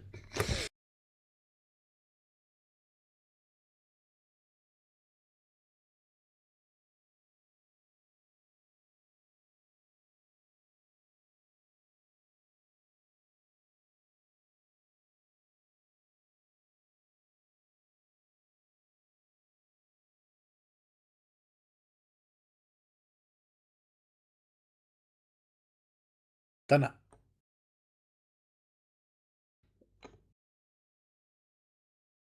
Tom, wenn du dreimal zuhaust und dann ist der durch, dann haust du einfach nur zu fest. Ich weiß, was du meinst, ich verstehe das und ich glaube, das ist doch, was ich ja ganz am Anfang gemeint habe. Klar ist es letztendlich dann die Sub, die halt einfach mit dem, was sie kann Und ich meine, selbst wenn sie es nicht bös meint, hat sie halt nur eine gewisse Kapazität. Und wenn mein Arsch blutet, dann blutet er halt so. Und wenn jetzt der Dom natürlich noch weiter draufhauen will, dann ist es irgendwie ziemlich doof, ja. Deshalb muss man da vielleicht irgendwie einen Partner finden, der von dem, wie er spielt, halt auch zu einem passt. Also wenn ich jetzt jemanden hätte, der einfach brachial drauf steht, permanent zu peitschen und mich mit dem Rohrstock zu vermöbeln, dann wäre das nicht mein Partner. Das würde nicht funktionieren, weil er wäre permanent enttäuscht und ich hätte permanent einen wunden Arsch und könnte irgendwann einfach nicht mehr. Deshalb muss man halt jemanden finden, der sagt, hey, ne, ich spiele auf derselben Ebene wie du und das, was du mir geben kannst, ist exakt das, was ich brauche. Und dann ist es gut. Und ansonsten muss man halt irgendwie weitersuchen, oder?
Dann lass uns doch ein anderes Thema finden.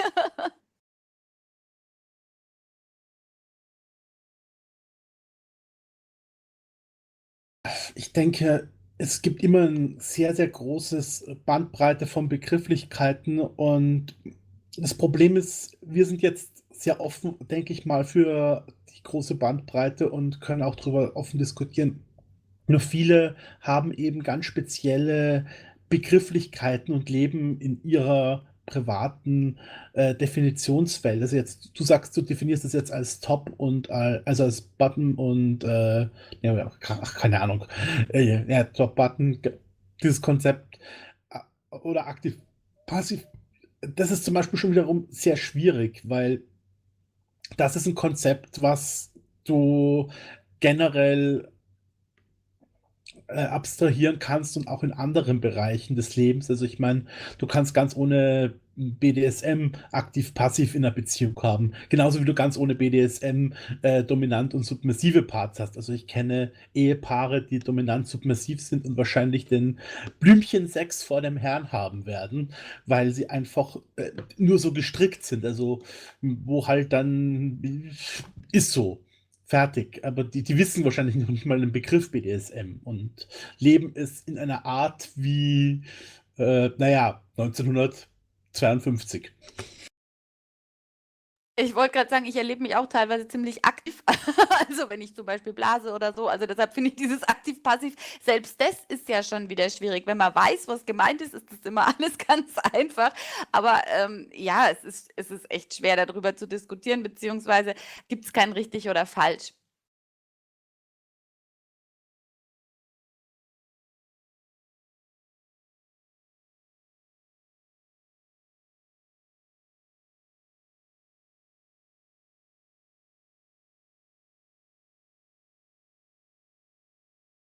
To-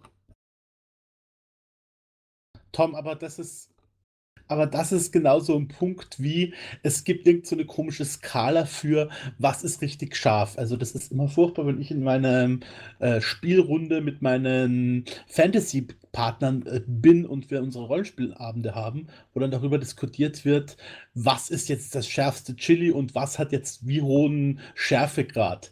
Ich unterscheide, es ist scharf oder es ist nicht scharf und fertig. Und ich glaube, da ist das Problem, dass manche einfach alles mit Definitionen vollpappen und irgendwelche Begrifflichkeiten brauchen, an denen sie sich festhalten können. Aber das ist dann eher ein Problem und sollte nicht zum allgemeinen Problem hochstilisiert werden.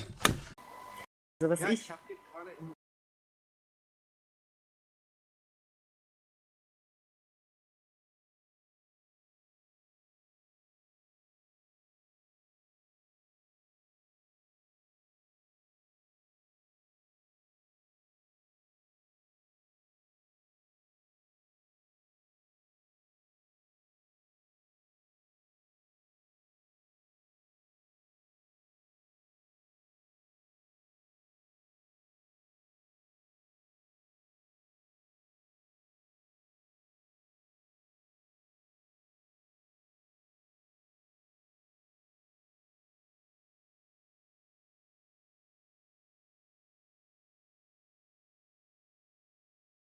Absolut. Also besser kann man es eigentlich gar nicht ausdrücken. Das ist ohne Schublade, ohne du musst aber besser werden oder du musst aber härter werden. Entwicklung, so wie das für die beiden, die das miteinander ausleben, richtig ist und sich auch richtig anfühlt. Also, wie gesagt, absolut meine Meinung, 100%.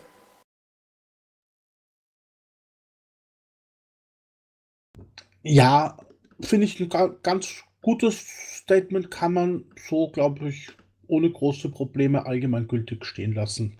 Gilt, glaube ich, für alle Beziehungen.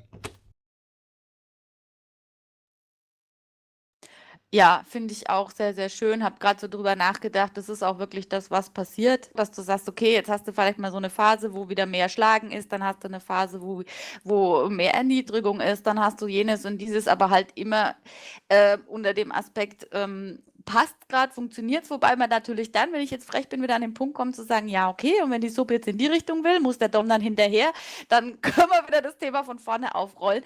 Aber letztendlich, klar, es ist eine wunderschöne Aussage.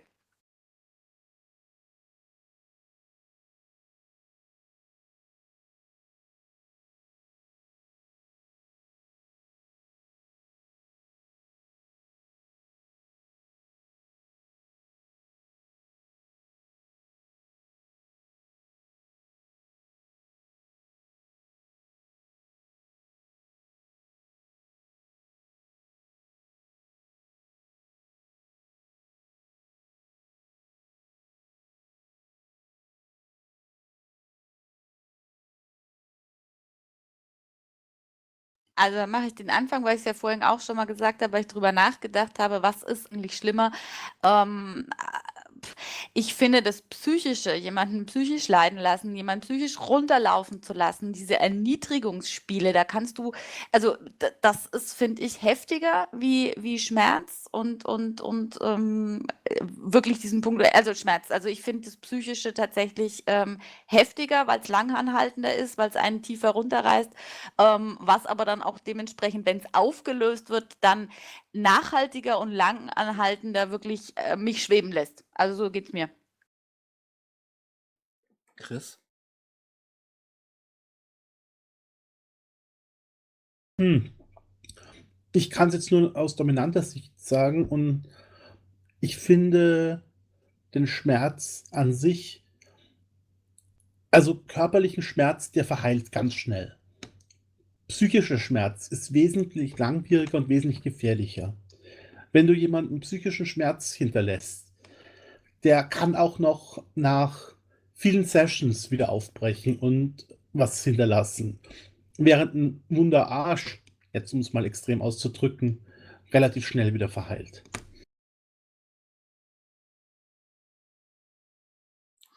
Lisa? Also ganz ehrlich, ich überlege noch, weil kommt ja auch drauf an, wie weit geht mein Partner oder mit wem ich auch immer da gerade das Psychospiel spiele. Also ganz wenige Leute wissen von mir, dass ich ab und zu auch mal mit einer Frau spiele, dann wirklich nur auf der psychischen Ebene, wobei ich da nicht unbedingt Schmerz anwende, sondern eher, wie Gypsy sagt, so dieses demütigen Aufgaben stellen, vor Herausforderungen stellen, weil mir Schmerz, auch wie der Chris gesagt hat, einfach zu gefährlich ist. Wenn ich da einen wunden Punkt treffe, den ich vielleicht nicht gekannt habe, kann ich da ganz, ganz bös was aufreißen. Bei mir persönlich, wie gesagt, kommt es ganz drauf an, wie weit geht er, was genau macht er. Also Demütigung finde ich schon toll, wobei ich das nicht unter Schmerz reinpacken würde. Also das ist für mich kein Schmerz. Schmerz wäre für mich ignorieren oder wenn er wirklich was ich auf meiner Figur rumreiten würde und dann würde ich die Session abbrechen, weil das ist was ich weder ertragen will noch ertragen kann. Also von daher stellt sich mir die Frage irgendwo auch gar nicht, weil mein Partner diese Punkte, die mir wirklich Schmerzen bereiten, gar nicht ansprechen würde, weil die auch nicht mehr verheilen würden.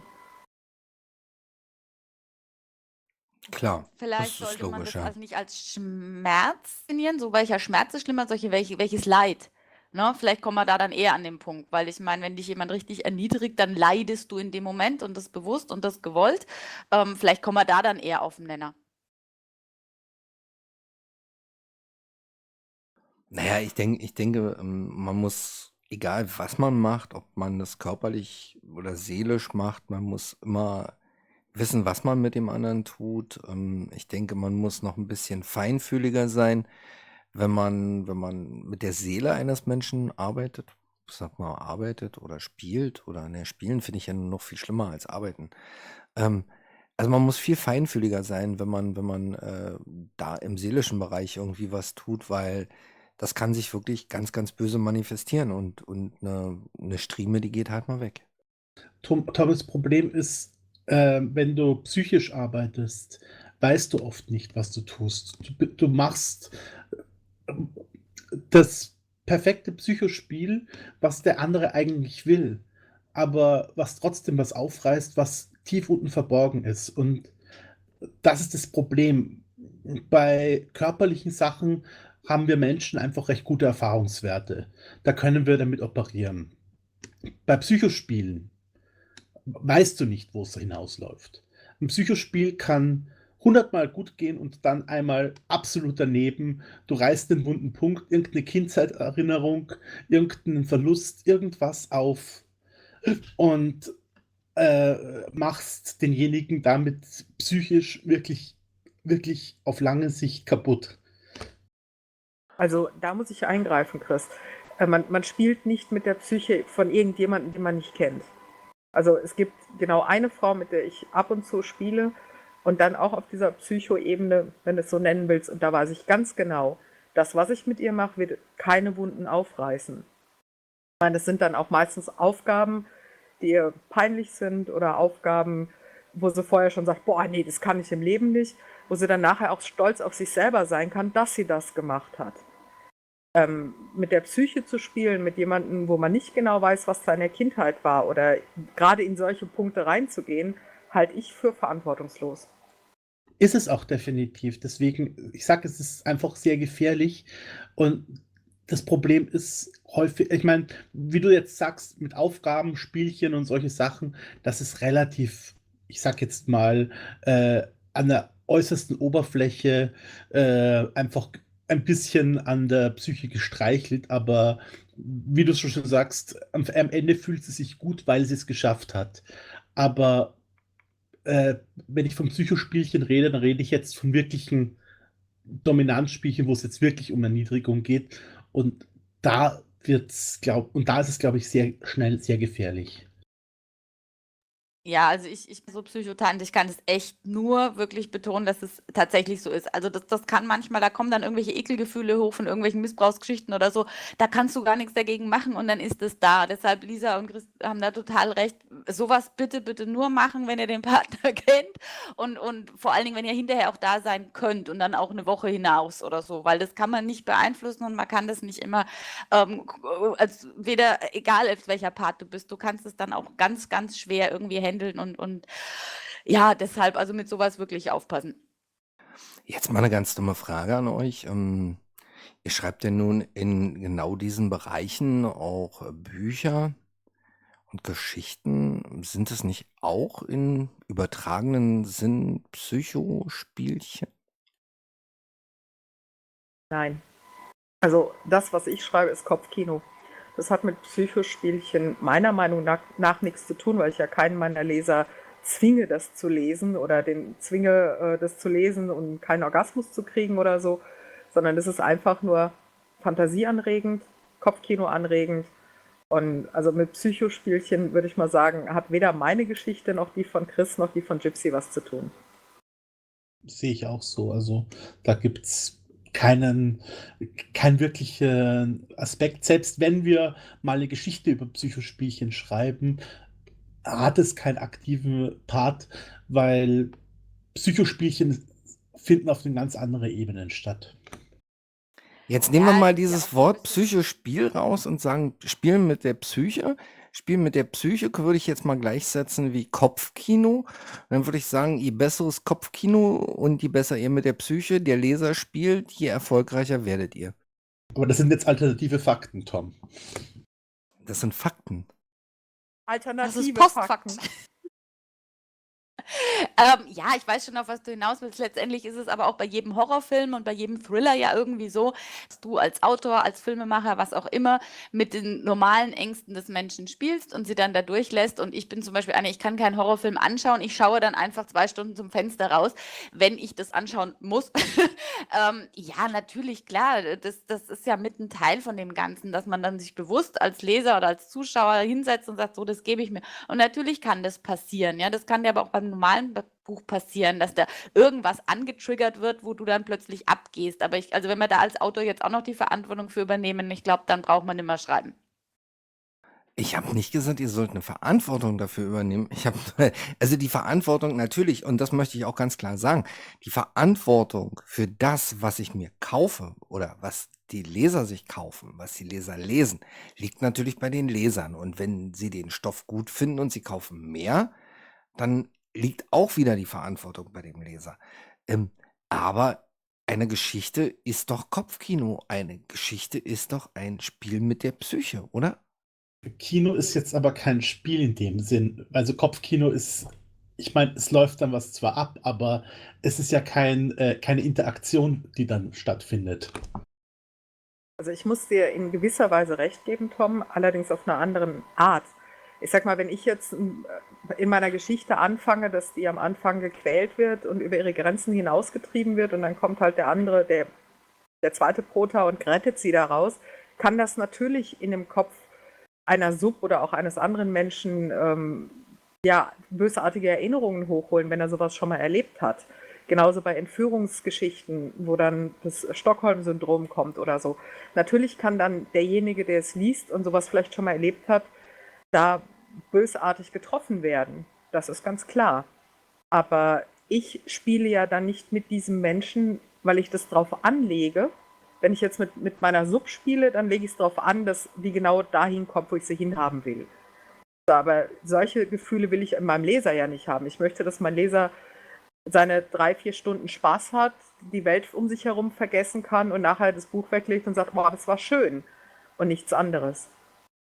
Das ist genau das, was ich meine. Ich habe ja jetzt die Verantwortung nicht in eure Richtung geschoben. Im Endeffekt, ihr öffnet euren Kopf und lasst den Leser da rein. Und der darf dann in euren Geschichten rumstöbern. Aber ich kenne eben auch Leute, die sagen, genau das, was ich da bei der Gypsy Payne oder bei der Lisa Skyttler oder bei dem Christian Knight gelesen habe, das will ich jetzt auch. Guck mal hier. Und dann gehen die zu ihrem aktiven Part und sagen, guck mal, das will ich jetzt auch haben. Und dann steht das aktive Männlein dann da und weiß nicht, was es tun soll. Also bei mir war es sogar schon mal, ich sag mal, noch ein Tick schlimmer. Mich hat sogar schon mal eine Leserin angeschrieben und hat mich wirklich ernsthaft gefragt, wo finde ich einen solchen Mann? Und sie hat es auch nicht akzeptiert, dass ich gesagt habe, diese Männer gibt es nicht. Das ist ein Fantasiegebilde, so einen perfekten Mann wirst du nirgendwo finden. Die war nachher am Boden zerstört. Also die Gefahr ist natürlich da hast du recht. Sag doch sowas nicht. Jetzt sind ganz viele enttäuscht. Ich meine, es geht uns ja allen so. Mein Gott, wir haben auch das Bravo Star Poster irgendwo in der Wand gehabt. Und wir, oh, wenn der mal und so. Aber Tom, du hast vollkommen recht. Also ich muss sagen, mir macht das auch teilweise wirklich Spaß. Also wenn ich Bücher schreibe und ich bin ja so eine, ich liebe es, ein Ende zu schreiben, mit dem keiner rechnet. Und ich kriege da teilweise auch böse Bewertungen. Du hast kein Happy End gemacht. Und ich sage, nö, habe ich einfach keine Lust. Ich stelle mir vor, wie der Leser das Buch liest und ich treibe den in eine Richtung und dann kriegt der bam, volle eine reingeknallt. Ich liebe das. Also ja, klar spielen wir da irgendwo. Und wenn ich schreibe, überlege ich mir auch genau, in welche Richtung treibe ich denn jetzt, auf was lasse ich es ein bisschen hinauslaufen. Ja, klar, wollen wir da irgendwo auch ein gewisses Kopfkino beim Leser dann erzeugen. Also nicht nur meine Protagonisten müssen das erleiden, sondern die Vorstellung, dass der Leser da jetzt mitfiebert oder beziehungsweise da jetzt mitgeht, überrascht wird, enttäuscht ist, vielleicht wütend ist, sauer wird, Emotionen auszulösen, ja klar. Gut, jetzt fehlt eigentlich nur noch Christian. Ich muss ehrlich gestehen, ich bin ein bisschen, ja, ich glaube, dazu ist fast alles schon gesagt worden. Also ich wüsste jetzt gar nicht, was man noch dazu erwähnen kann, außer eben, dass die Leute, ja, als Konsumenten sowieso einfach ihre eigenen Gedanken dazu entwickeln und natürlich ihr sich selber mitbringen. Also ich meine, wenn wir als Leser, als Autor eine Geschichte verfassen und der andere liest sie, dann ist er dann in der Welt und füllt sie mit seinen eigenen Gedanken, stellt sich die Personen so vor, wie er sie will und erfindet dann oft auch in seinem Kopfkino eigene Substories dazu. Also das ist ja auch sehr oft ein Faktor, dass man oft Sätze nur andeuten muss und der Leser stellt sich dann vor, was derjenige dann gemacht hat, obwohl man das eigentlich gar nie ausgeschrieben hat in der Geschichte. Wie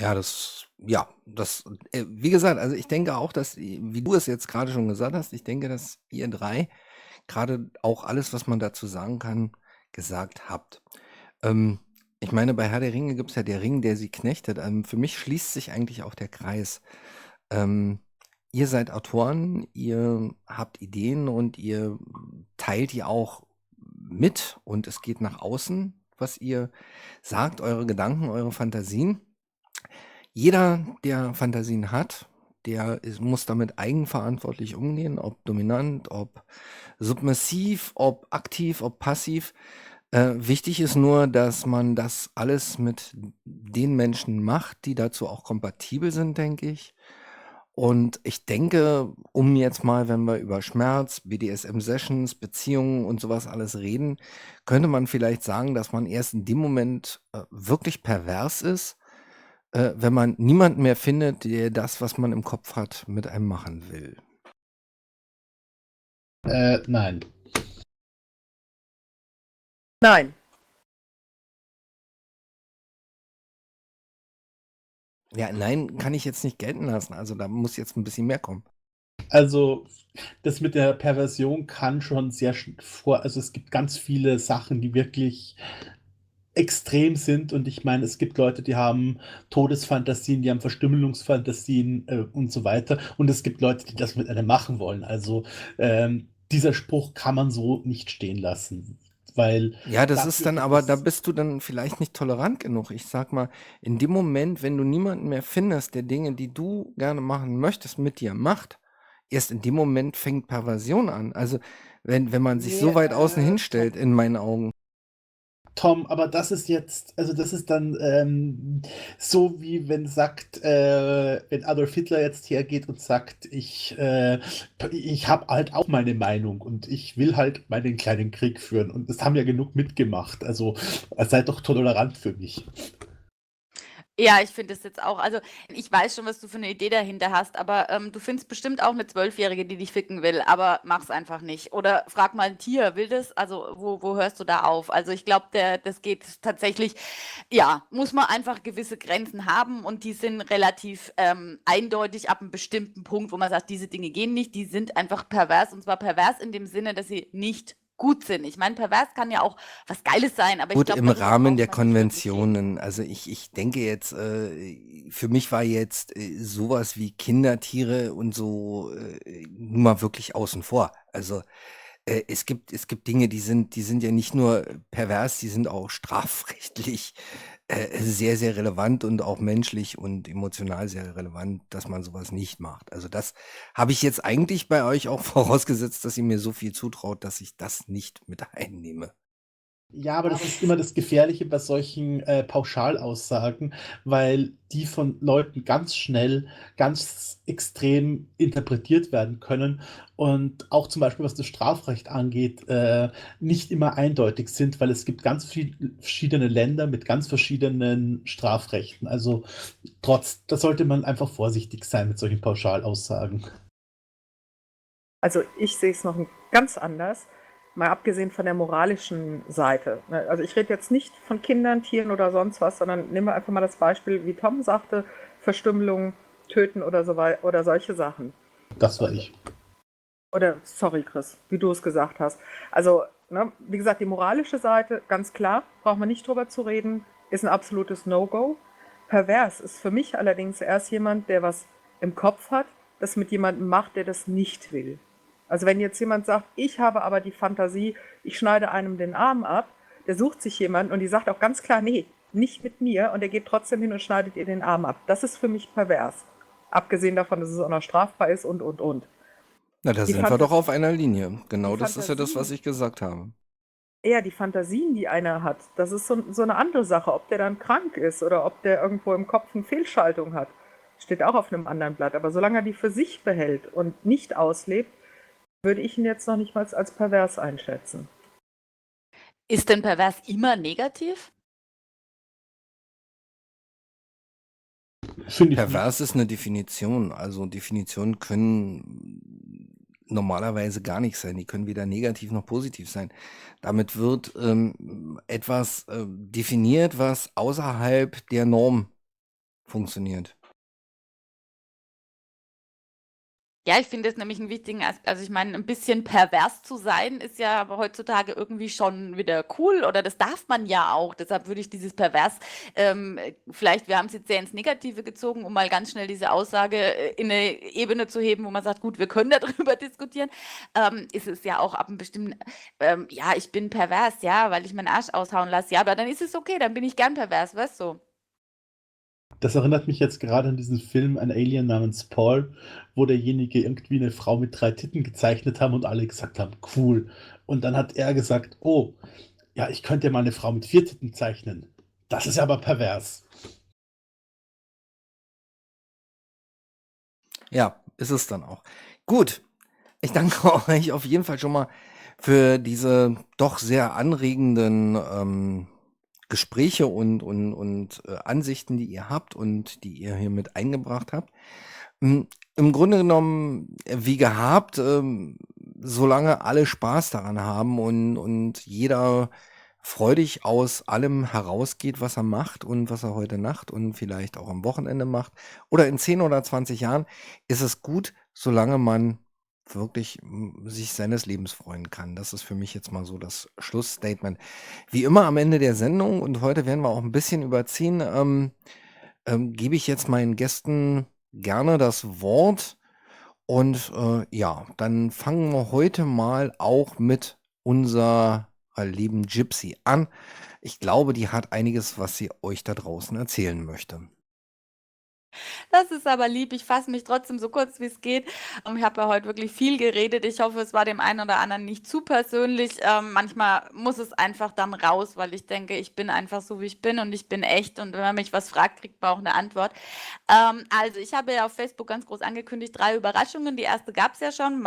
Passend zum Thema Brainfuck, mein neuer Erotik-Thriller. Also da habe ich wirklich geschaut, dass sowohl den Protagonisten als auch den Lesern wirklich das Hirn gefickt wird. Freue mich tierisch, dass es fertig ist, war jetzt echt eine Mammutaufgabe. So, jetzt habe ich mit dem Tom noch was am Dealen. Jetzt geht es erst am Montag, also Überraschung Nummer 2, poste ich dann morgen auch nochmal. Es hat ja jetzt der Bachelor angefangen, RTL Super Sendung, yay! Und ich habe ja dazu auch ein wunderschönes Buch geschrieben, Bachelor of Bitches. Der Schlampen-Bachelor. Und das habe ich euch jetzt für 1 € runtergesetzt. Also jeder, der es noch nicht hatte, kauft es euch. Es ist, wenn man die Sendung gesehen hat, ich feiere das Buch immer noch. Ich fand es so lustig. Habe ich euch mal für 1 € gemacht. Könnt ihr kaufen, könnt ihr Spaß mit haben. Und Überraschung Nummer 3, der Tom wird es dann am Montag, wenn er es fertig kriegt, machen. Ich habe ihm eine komplett frische neue Kurzgeschichte geschenkt, gegeben und die könnt ihr euch dann im Kulturcafé runterladen. Es wird auch so sein, dass ihr das als Mobi oder als EPUB und was weiß ich was alles habt, dass ihr es nicht auf dem Laptop lesen müsst, sondern ihr könnt es euch dann auf euren Reader laden. Das ist eine Geschichte, die ist mir einfach so eingefallen. Ich sie jetzt wieder irgendwie als Verkaufsbuch mache, habe ich gedacht, schenke ich mal wieder ein bisschen was her, weil ihr alle total nett seid und lieb seid und manche Geschichten müssen einfach raus. Und dann könnt ihr beim Tom, ich werde es auf Facebook dann auch nochmal ankündigen und den Link schicken und dann geht ihr alle zum Tom und holt euch die Geschichte und habt hoffentlich ganz viel Spaß.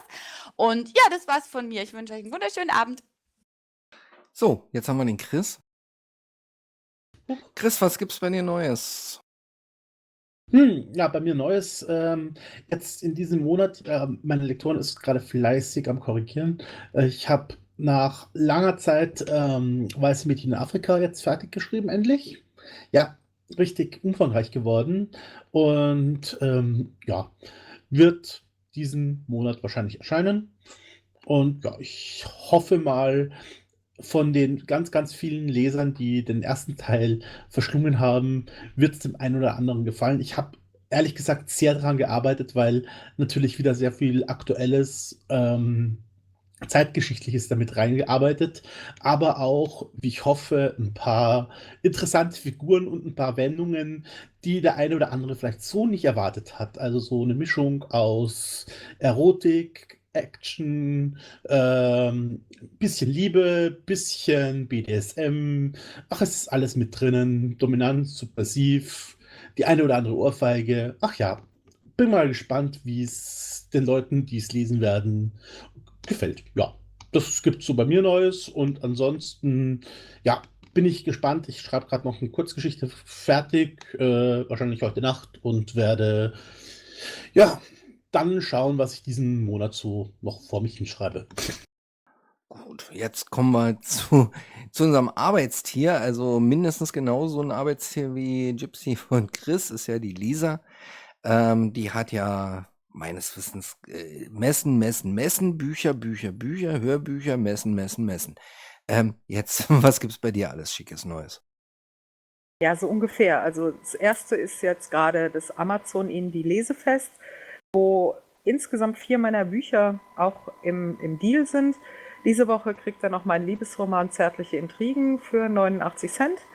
Dann vom 15.02. bis 22.02. ist Ausliebe auf Isländisch und im Rennpass ins Glück im Deal drin. Das wird dann auch nochmal mindestens 70% runtergesetzt. Und vom 22.02. bis zum 1.03. gibt es dann mein absolutes Baby, meinen allerersten Roman, den ich geschrieben habe, Liebe, Stolz und andere Schwierigkeiten, dann auch nochmal 70% verbilligt. Ja, das zweite große Thema ist gerade die Leipziger Buchmesse, wo wir auch wieder mit einem Stand vertreten sind. Also wer dort ist, kommt vorbei, Halle 5, Stand E214. Direkt neben mir meine liebste Kollegin, nein, liebste nicht, aber eine ganz, ganz liebe Kollegin, Mia Mozesi. Wer sie noch nicht kennt, sollte sie auf jeden Fall kennenlernen. Da sind wir gerade ganz extrem in der Vorbereitung. Dann kommt natürlich unsere Buchmesse immer näher, vom 10. und 11. Juni in Hofheim-Wallau. Der eine oder andere kennt es schon von der Bofevo. Da sind wir auch gerade wirklich viel am Planen, haben einige Sachen, die wir noch umsetzen möchten. Meeting Point, Live-Musik. Also das wird eine richtig tolle Messe. Nebenbei, nein, eigentlich hauptberuflich schreibe ich ja auch an meinem Roman, der 5. Band von den Wild Things, der gerade ja auch ziemlich mich anspornt, weiterzukommen. Und aktuell ist auch noch das Hörbuch, der erste Band der Wild Things, bei Audible in der Verarbeitung, müsste in den nächsten Tagen ankommen. Also wer auf das Hörbuch wartet, immer mal bei Audible reingucken. In den nächsten Tagen gibt es was Neues. Wow, ganz schön viel Programm bei euch dreien. Ja, bei mir beim Kulturcafé passiert auch einiges im Hintergrund. Ich programmiere gerade eine neue Datenbank, wo man unter anderem auch eure Werke dann relativ schnell und relativ gesammelt finden kann. Deshalb bin ich auch etwas mehr im Hintergrund. Wenn man alleine programmiert, ist das nun mal so. Ja, man wird mich mit Sicherheit auf der Buchmesse Hofheim und auf der Bofevo dann mit einem Stand, das Kulturcafé, treffen können. Ja, mal gucken, ob ich nach Leipzig kommen kann. Ansonsten bleibt mir jetzt eigentlich nur, mich zu verabschieden. Wir haben jetzt ein bisschen überzogen. Ich hoffe, ihr könnt es da draußen gut verkraften. Ich möchte die aktiven Hörer und Schreiber bei uns hier im YouTube Live-Chat auch nochmal grüßen. Da ist die Milena, René und Moonlight, die sich hier sehr wunderbar eingebracht haben. Ach, jetzt sehe ich auch noch, Sivi hat sich auch noch bei uns im Live-Chat angemeldet. Wir werden wieder am ersten Freitag im März zusammen sein und mal gucken, über was wir dann reden. Ja, ich bin gespannt. Ich bedanke mich bei Gypsy Payne, bei Christian Knight und bei Lisa Skütler. Schön, dass ihr mit mir hier so diskutiert habt und ich wünsche euch schon mal einen schönen Abend.